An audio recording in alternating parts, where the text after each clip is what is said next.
I can, Kedar, you can explain this. I guess we'll skip that part. Like we'll go for the next one, and this is like much more, relatable. Right, And right. yeah, well versed with the classical and the quantum tool flows. Right. Yeah. Nice. Yeah. So the high level overview is the different levels of abstract when it comes to computing. So the all these boxes that you can see are the levels of abstract. At the very highest level, you get the algorithms where you don't need to worry about the language. You just need to uh, like you have a problem statement and you find the steps to automate it, right? And then comes the uh, realm of programming where you have a defined set of uh, what do you call it, like predefined gates. Like for example, C naught gate can be implemented in a lot of ways. That depends on the extremely low level implementation. So to bridge the gap in between them, we have a kind of an architecture which lays down, that's basically like instruction set architecture that lays down the bridge between the computer in a classical domain, which specifies the instructions in zeros and ones, and that is carried forward to the actual hardware that we have. It could be the ion trap, or it could be the superconducting qubits, or it could be photonic. So that is exactly what we are going to talk about now, implementation of the different qubits. Um, so yeah, that's more or less it. Yeah, this was the image which we showed last time. As Parth said, this is the Right. entire sector. So we focused somewhere over here, the ISA and the microarchitecture last time. But this time we are gonna go deep down and focus something on the quantum chip part, like which is nothing but the qubit implementation. Yeah. Yeah. Right. So Parth, sorry, Kedar, you can take over. Yeah, right. Let me share my screen. Okay, so it's visible now, right? Yeah. Yeah. Okay, so just before starting, I'll just say about the talk a little about the classical bits. So these are just the smallest unit of information that we can store. And in classical domain, we have only zeros and ones, so two states. So it doesn't matter what technology we use. Like I think last time someone asked about CMOS technology, right? So that's just one of the technologies where you can use the physical property of a system to convey it as zero or one. It could be the voltage between the transmitter and the receiver. It could be the current between current flowing between them in the BJT. So that just any system where we can have two different state uniquely identified that we can use as a bit. So we generally use the CMOS technology in our classical domain. And coming to quantum domain, right? So here we require superposition principle, and when we talk about CMOS or things like that, they are also quantum in nature, but the property that we use, the voltage between the two gates, they are not exactly quantum in nature. So we are not exactly harnessing the bits in harnessing the hardware in the full potential. So I'll just like there are some 3 4 different implementations currently used, and I'm going to talk about the photonic implementation. Nilay will be talking about the superconducting ones. So in photonic, as the name suggests, we'll be using light particles as the qubits. So the physical property that we can exploit could be the polarization, and like I'll just I just try to use a diagram which explains this. You might have, you must be aware with the polarization of light. It either oscillates vertically or for that matter, at any angle, but in a fixed direction. So you don't need to go into the details of this. I just wanted to show you how the polarization can be affected using the beam splitters and mirrors and uh, basically mirrors and beam splitters can be used as phase shifters. So these are the this is just one thing that we can use. Otherwise we can have two paths, and using a beam splitter, it is since we are dealing in quantum domain, we don't know which path the photon will choose. So this is called a dual rail qubit. So here we are not using the polarization. Here we are instead using uh, zeros and one as the path that the photon chooses. And it could also be the timing of the photon. So not much research is done in this time bin qubit, but it has been established that it can be used as one. So mostly people are using this polarization qubit. So this property is very easy to exploit compared to others, of course. And so to measure the state, so the polarization defines the state, but how do we measure it? There are something called as photon detectors. These are very hard to um, actually implement. But I mean, judging by the mass and the charge, with photons there is no mass or charge. So unlike the other implementations of qubits, this becomes a little difficult to measure or even detect, for that matter. So that's actually one of the main drawbacks of this photonic implementation. But moving on, so when we talk about the logic, so we define the states in any kind of computing. Like in classical computing, when we define the states, we talk about the logic gates and how we can process them uh, more. So like I said before, beam splitters and mirrors, and these are basically phase shifters. So these are the main things used for processing them, and using just these three elements we can actually build any universal gate. So the whole quantum computing can be done with photons as qubits, with just beam splitters, phase shifters, and mirrors as the logic elements. So like I like there's an example over here. uh, it's mainly used in the quantum key distribution, because compared to the other implementations, the photonic implementation has the decoherence time, which means it saves its state. It doesn't lose its state for a long time. In fact, I mean, ideally for infinitely long time, but then that's not exactly the case. And also, since we are dealing with photons, it stays the same.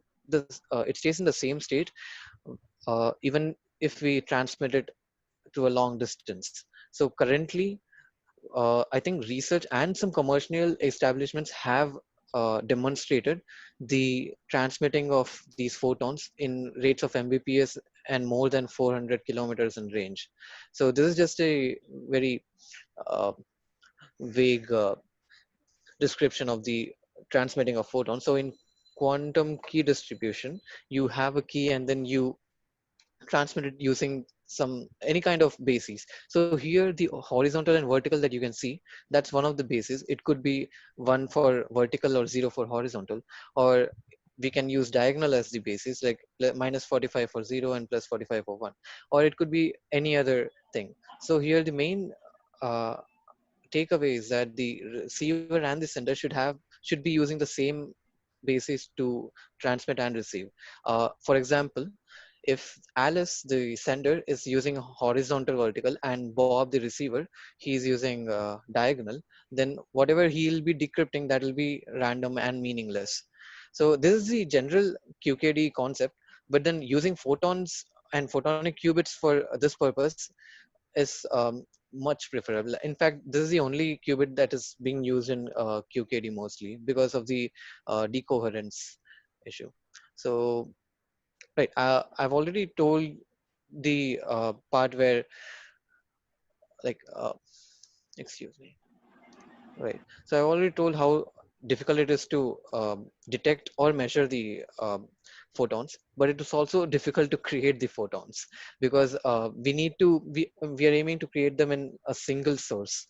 I mean, single photon source. So we don't want multiple photons rushing, because like we want single photons as bits so that we can distinguish between them and process them like that. So for that, we use something called as quantum dots. These are basically laser pumped atoms. So we pump the atoms to an energy and they have to release a photon, and then they'll recover back to their basic state. I mean, their normal state, and then so that they can be re-excited again. The main problem with this kind of implementation is that it doesn't we don't know where it will release the photon. I mean, in which direction. It is omnidirection. It could be released randomly, also the time when it will release it. So it's quite sporadic. So the omnidirectional part, it can be narrowed down using some kind of resonators, but it is still not very deterministic. And with this in mind, the scaling up of this kind of technology, I mean, this is just a single photon source, right? So for one single qubit, we can still deal with it. But when we are talking about scaling up with large number of qubits, then we still don't have a proper technology to have reliable source of photons and reliable detectors.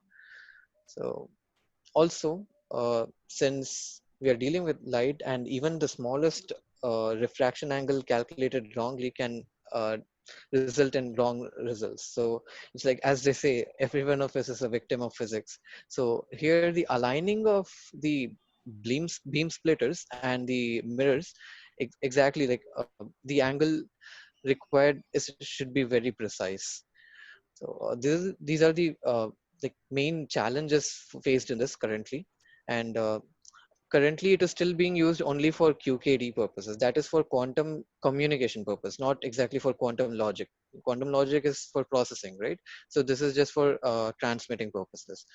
And like currently in India, we have RRI in Bangalore that is having facilities for generating quantum bits, and it has a lot of experiments in that.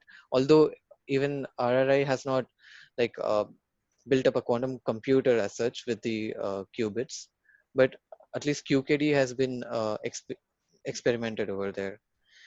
So yeah, this was a very short brief about the photonic implementation. Nilay would go on about the superconducting implementation. Or Sam? Yeah. Yeah. Yeah, do we have any questions about this right away or after Nilay's? After Nilay, right now there's no question. Yeah. Okay. Right, Nilay. Yeah, I can go. Yeah, Nilay, so like, hello, yeah, can you tell bring Sam. can you bring your mic closer to your mouth? Am I audible? Much better. Yeah. Yeah. So like as Kedar said, I'll be taking up with superconducting, but with the timing constraint, superconducting takes a lot of time. So I'll just skip with the electron spin part, like the electronic spin implementation of the qubit. So I'll just share this screen. Yeah, bear with the drawing because that's the lag when you don't have the electronic spin. So is the screen visible? Yeah. Like this particular part? Mhm. Yes. Yeah. So as you can see, this is nothing but the general diagram when you have the state 0 and when you have the state 1, and this is the wave function which is represented with the coefficient. So this is for the general qubit implementation which we take now.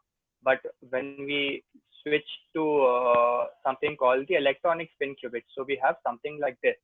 So this part. So we have the electron spin down and we have the electron spin up. Electron spin up corresponds to state 0 and electron spin down corresponds to state 1. And the wave function is represented as the A times the electron spin down plus D times the electron spin up. So when you're dealing with the basically what electronic spin implementation for the qubits is like that. Electrons, like everyone knows, like there's you'd have studied in the high school chemistry and even in the high school physics that electrons have the multiples, like the plus half spin and the minus half spin. Like it's 2n plus 1 times 1 by 2, the odd multiplicative of the spins which electrons can take it up. So that gives us the option, like similarly, like we have like in the superconducting and in the photonic implementation, which Kedar told that with the different angles of orientation, you can embed your you can store your large information over there. But similarly, when you come down to electronic spin implementation, with the different spins, like it will be different alignment of the electrons, which will be there. Like we would have studied the magnetic moment number and the azimuthal like quantum number. So with that, with different what do you say, like the spin angle of orientation of the electrons, you can encode the information. So we're talking about just about the spin up and the spin down of an electron over here. So this is the implementation, and there's an energy gap between the electrons spin down, like the state 0 and the state 1. And the energy gap is somewhat equivalent to 1.3 Kelvin. So I guess this answers the question very like, why do we need the quantum computer, like the main qubits to be stored into very, like, absolute zero condition.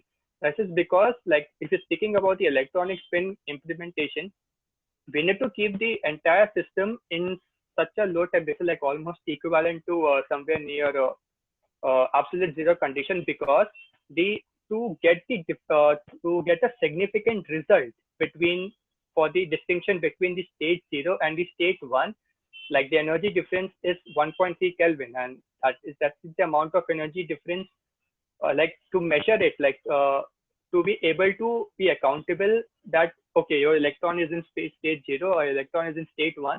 We need to have a temperature which is much more lower than this. Then only you can get the distinction between state 1 and state 0. And if you're doing something in a higher temperature, you won't be able to distinguish the difference in the energy states, because you're already in a temperature state which is higher than 1.3 Kelvin. So your system won't be efficient, and you can't get the proper results, like whether it's in spin up state or spin down state. So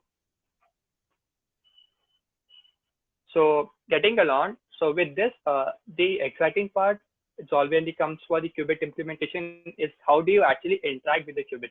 So this is just the general diagram of the transistor, where you have the drain, where you have the gate, and where you have the source. So I'll just briefly working of the transistors, like just give dust aware. So this is a gate, and it's all made of semiconductor material.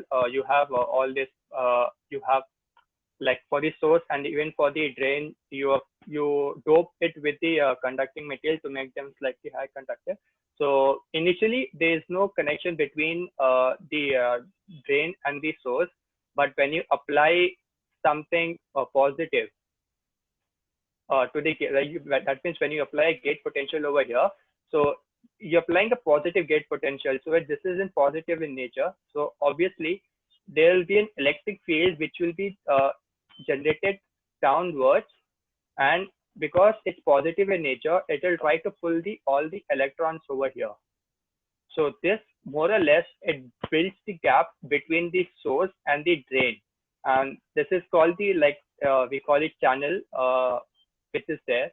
And through this channel, when you apply the potential, through this channel there is conduction between the drain and the source or the drain.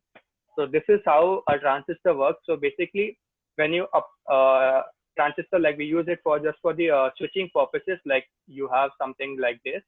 So when the gate potential is higher enough, and so the conduction layer is formed, the gate is closed. Otherwise, the gate is open and there's no conduction, because there's no electrons present over here, because there's no gate potential applied.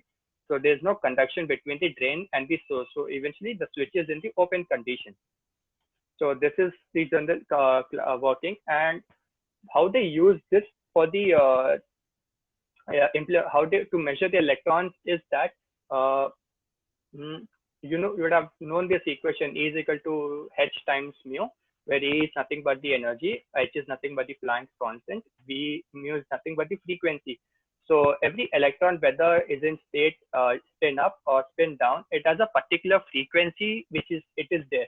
So considering, we just consider just one electron like over here, and we have it in the spin up. So to make it in the spin down, we put in microwave bursts from the in outer system, which are of some particular frequency, because each state, like as I said earlier, if you have a one state and if you have a down state, this corresponds to a particular energy level, and this corresponds to a particular energy level. So if you have an electron in the spin up, spin down, if you have an electron in the plus state, so this corresponds to a particular energy level. And you know the Planck's constant, 6.64 10 power minus 34 joules per second. So when you divide this over here, you get the resonating frequency of the electron in the this state. So to turn it down, you can correspondingly put that much amount of energy, like your microwave burst of that much amount of energy, which will eventually turn your electron in down spin. So this is the general way which they interact with the electrons, and it's the vice versa condition. So if you want to speak like how do you actually get this, so the energy gap, as I showed over here,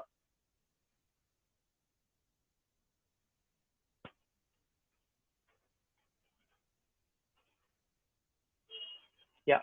So you have the energy gap over here. So as I showed, this energy gap is somewhere near 1.3 Kelvin, and this is something analogous to 120 microvolt, like if you speak in the terms. So you have uh, you have this particular amount of energy, which will be like when you measure the qubit. So this will be the potential which you can see in the oscilloscope. So suppose energy state is somewhere near 1.3 Kelvin, and if I put the equation over here, my mu comes down to be 28 gigahertz. So if I have my electron in the up spin, and if I put a frequency microwave burst of 28 gigahertz, I can turn down my electron to this particular state, the downspin state. So now it comes like, how do we actually measure all these things? So I'll just get rid of it.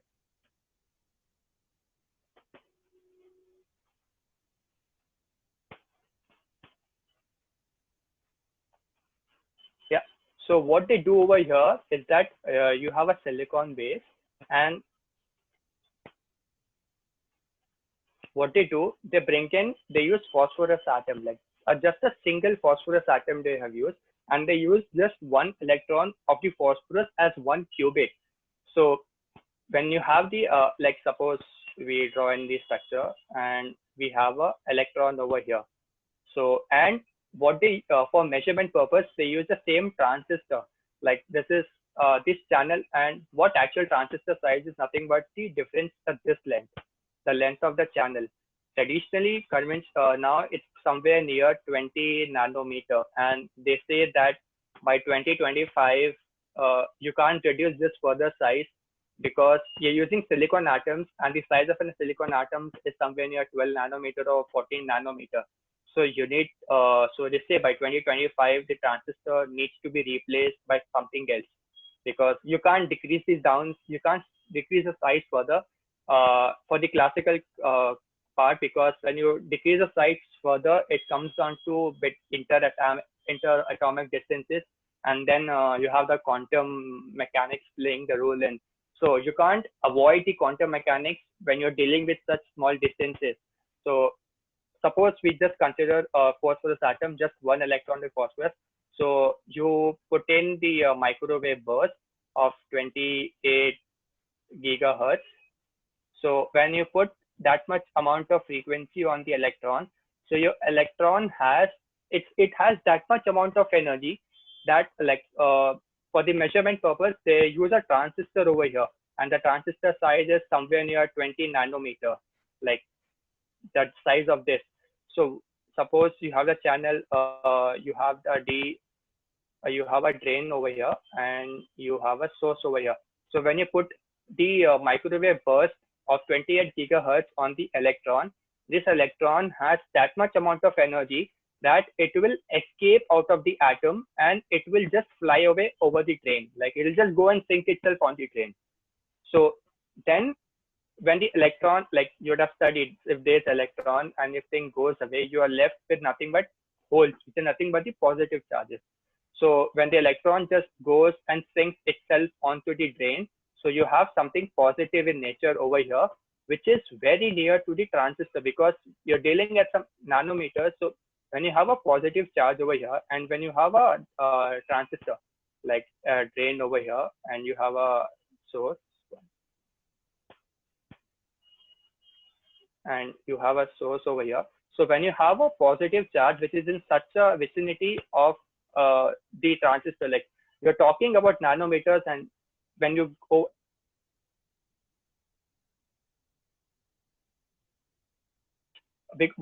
I'm sorry, but even you're talking about nanometers, but when you see in that particular range, this is a very large distance, but still, because of a positive charge in the vicinity, like after the electron has fallen into the drain, and it will just sink itself. So because of this positive charge, there will be a positive bias, like there'll be an increase in the potential across the drain. So that will result. So when you if you see over here, so if I have something plus over here, and I have a channel over here, so this is of higher potential and this is of lower potential. So as the Ohm's law, so there will be a current flow from drain to source.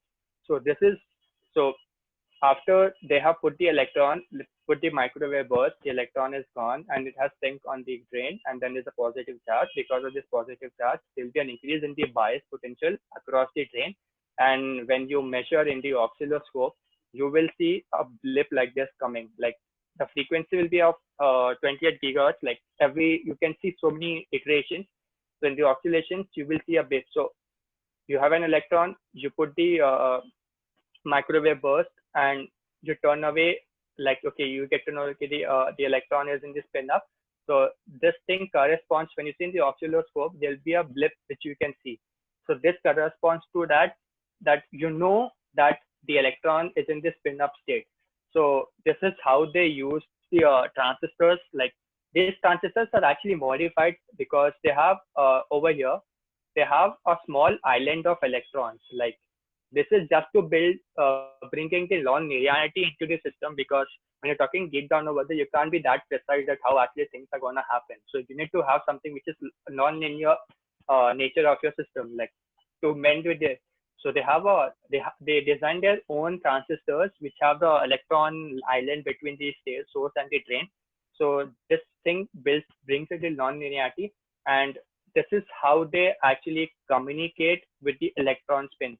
And this electron spin implementation is like the far most better one, because with this, the qubits, which is nothing but the electron spins, they're able to retain their quantum state for a very long time. Like if you have time, just Google about University of New South Wales.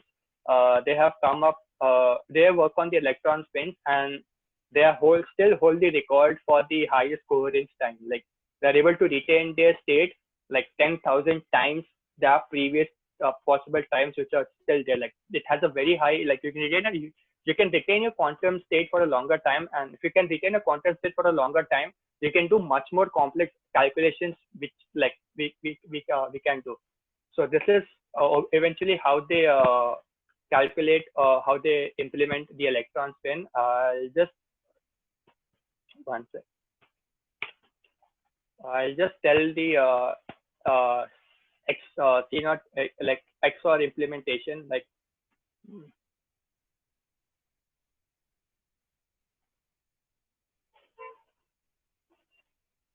yeah, so you should have known the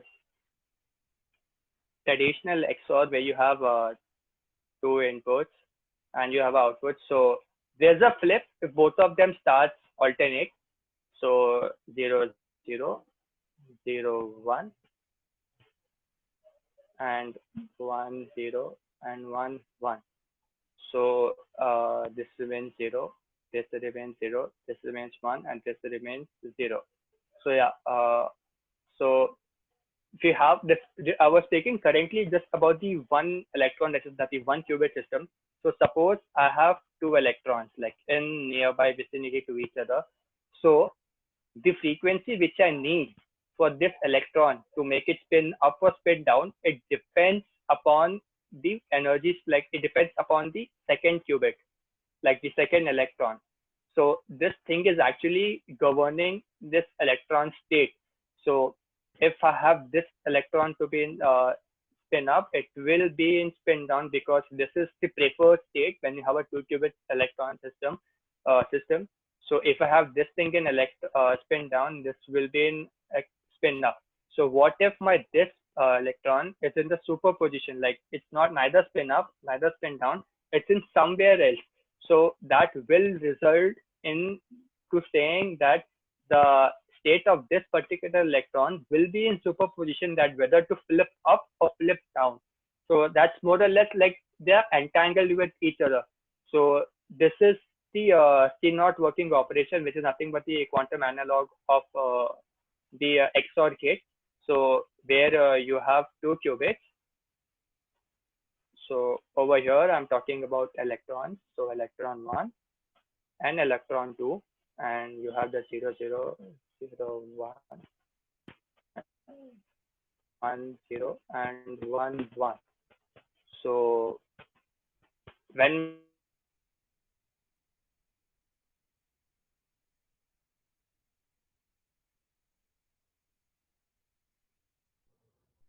Nilay? the state 0. If my this is in 1. Yeah, one second. The last two sentences, can you repeat? Yeah. Okay. Yeah. Yes. Am I audible? Yeah, now it's okay. Yeah. So we are talking about, so suppose if this is my electron 1 and this is my electron 2, this one and this one. So if my one electron, the E1 is in the zeros, the other was in the T2 is in the zero. So this other, if this is in the zero and this is the one. So, but if my this electron, like you can see they're opposite in fashion, but like one electron should be in spin down, the other electron should be in spin up, which is the most preferred state like of the system. Like this equivalent nature of the energies is maintained, like the optimum energy level is maintained, like stable in nature. So if my other qubit is in spin 1, and so the other qubit should be in spin down, and if my other qubit is in 1, so I'm kind of like controlling this particular electron with the help of this electron. So this is nothing, just the working of the C0 with the electronic spin implementation. So just to wrap up everything, so you have an electron over here. They have a microwave burst of a particular frequency. This thing gets knocked off and goes into the drain of the transistor, and then it has gone into the drain of the transistor. What is left behind is nothing but the positive charge. So there's an increase in the drain potential, and when you have something which is of the higher potential, and like your drain is in the higher potential and compared to your source, so there is a current flow between the drain and the source, and with that they are able to communicate and able to see on the oscilloscope that there's a blip in the graph. Like they have nanovoltmeters to measure it, like because this as I said, the energy difference between the ground state and the like the spin down and spin up state of an electron is somewhere near 1.3 Kelvin, and which is somewhere more or less equivalent to 120 microvolt.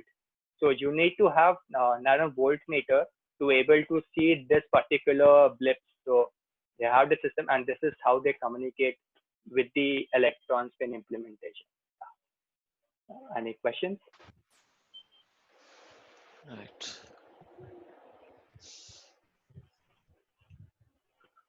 Okay.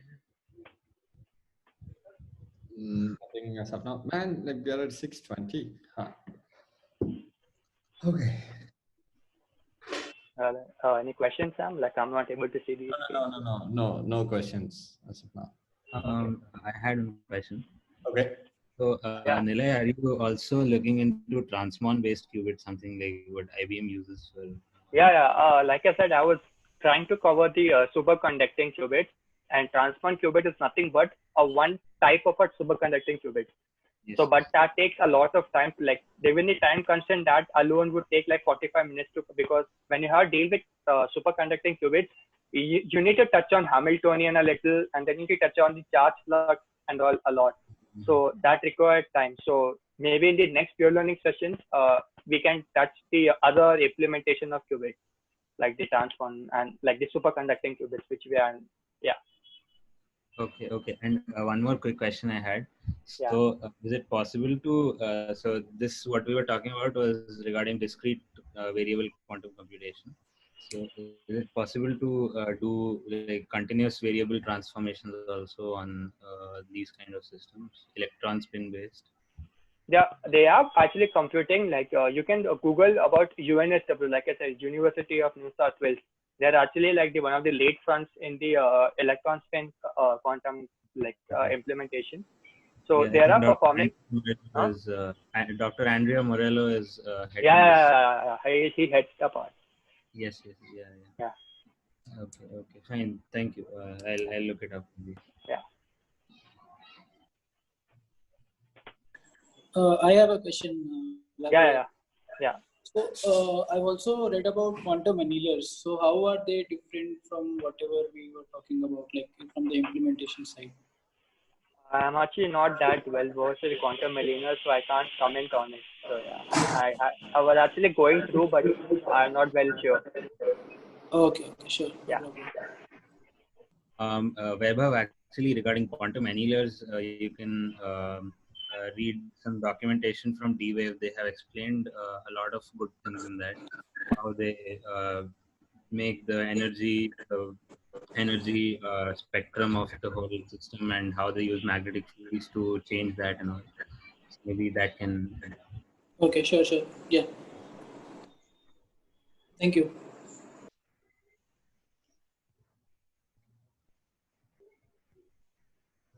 All right. Any other questions, guys?